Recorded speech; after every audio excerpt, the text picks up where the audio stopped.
Hi, good morning. So today we are also going to discuss the epic poem of Don Juan by Lord Byron or George Gordon.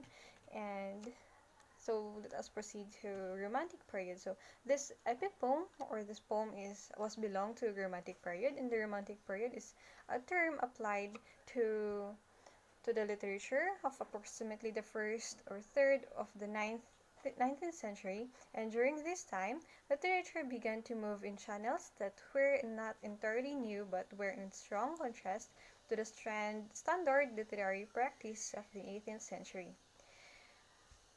So, Lord Byron or George Gordon is an English romantic poet who led a flamboyant, extravagant lifestyle and traveling across Europe. His works included Don Juan, Childe Harold's Pilgrimage, and She Walks. She Walks. So, um, the influence of this poem into the literature was that Byron influences many writers and artists of the Romantic movement during the 19th century by his Byronic hero. It appears at first in his autobiographical writings, and many authors take this hero in their works, we cite of them. So, and Lord Byron was the model of the title character of the Glenarvan of 1816 by Byron's erstwhile lover Lady Caroline Lamb, and for Lord Ruthven in the Vampire of 1819. So the theme of this poem is youth and innocence and power of nature. So youth and innocence because on several occasions in Don Juan, Byron makes a point of Don Juan is just a young and inexperienced mind, and he does this make Don Juan come across as an innocent observer in a world that Byron is dead set on ridiculing or ridic or at a very turn, and wherever we look we find older people who are hypocrites or murderers and cheaters. So next is the power of nature. So to Byron, the power of nature is the power of nature complement to human emotion and to civilization, and certainly the natural beauty was often preferable to human evil and the problems attendant upon civilization. By Byron also recognized nature's dangerous and harsh element. Characterization. So Byron becomes moral central to the poem than the young hero. Don Juan is actually a rather flat character. He is a young, of of a sweet disposition and simultaneously innocent and promiscuous.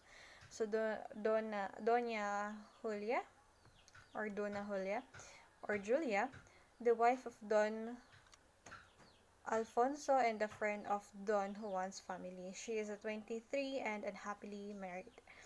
So Don Alfonso, the husband of Donna Julia or Julia, and he is 50 and fails to provide his wife with the love she yearns for. And Heidi, the beautiful 17-year-old daughter of Lambro, a Greek smuggler, a pirate and slave trader, and a Moroccan mother who was died before the story. Golbias, the wife of the Turkish Sultan, and Lila, a 10-year-old orphan whose parents have been killed during the assault on Turkish trees of Ismail. So the setting and the mode of this poem was Don Juan covers an awful lot of ground in this poem, and Don Juan has to leave Spain because he has an affair with a woman whose husband wants to kill him. And then he travels to some Mediterranean island where he has a sexual relationship with a girl whose father sells him into slavery, which takes him to Turkey. But just wait a second, because Turkey is invaded by the Russian army and Don Juan follows them back to Russia. And finally, Russia's imprisons to England as a sort of ambassador. And The tone of this poem is a comic, which is um, which is Byron accentuates with playful rhymes and in particular insensitive um, homonyms. So the narrative devices a stream of consciousness, same as the poem, which same as the narrative devices used in the poem of Ode to a Nightingale. So Don Juan is the first told by an unnamed first-person narrator who charts the early childhood of the protagonist, Don Juan, and the unnamed narrator is soon revealed to be Lord Byron himself, and he takes a more forceful, more objective role in the narration, in which he often interjects with his personal opinions, words, and biographical details. And summary of the plot. So, uh, Don Juan is born or raised in a sheltered and strict home, and his mother raises him in a very strict fashion, hoping that Juan will not become a womanizing, a sinful man like Don Jose's father, and Juan grows into a handsome, charming young man, but he falls in love with his mother's friend, which is Donna Julia or Julia, thereafter exposed by her husband Don Alfonso, who fights Juan and then sends Julia to a nunnery. And Juan's mother sends him to Italy um, to escape from the scandal. So, the Juan's ship sails for Italy, but a storm sinks the boat, and there are few members who have just survived, and uh, many people died, and eventually Juan survived. And then Juan is found and nursed back to health by a young woman named Heidi. Her father Lambro is a fearsome pirate who sells slaves, so she must keep Juan hidden. And so Heidi also falls in love into Juan, and they move into father's house when when he departs on a voyage and through lavish parties to celebrate. And also Lambro, the father of Heidi, returns from his voyage and he is enraged by his daughter's behavior. And then he attacks Juan and sells him into slavery. And Heidi is so shocked that she falls ill and dies. And then Juan is taken to Turkey, and Juan also broke from Turkish slave market by a servant of Golbies, and she is a wife of Sultan, and she is attracted to Juan also, but he remains sad about the loss of Heidi. And also, Juan, a fellow slave Johnson, and two women have escaped from Golbias' place and find themselves swept up in a battle between Turkish and the Russian armies. And then the battle against Turkish army takes place. Juan rescue an orphan Turkish girl named Lila, is praised by his bravery and is then sent to deliver a message about the victory of the Catherine the Great and the Empress of Russia. And then after that, Juan is just as popular in England as he was in Russia, and he becomes wealthy and respected. Stories of his prior adventures precede him, and he lives a career free after that, carefree after that. And then um, also, Juan also finds a guardian for Lila and takes care of his affairs in England, and that the Lady Adeline and Juan think about prospective wives. Also, this Lady Adeline, he becomes friend, and then Lady Adeline became so close, and so she decided to try to find him a wife to protect him from the scandalous attention of women like uh, Fitz.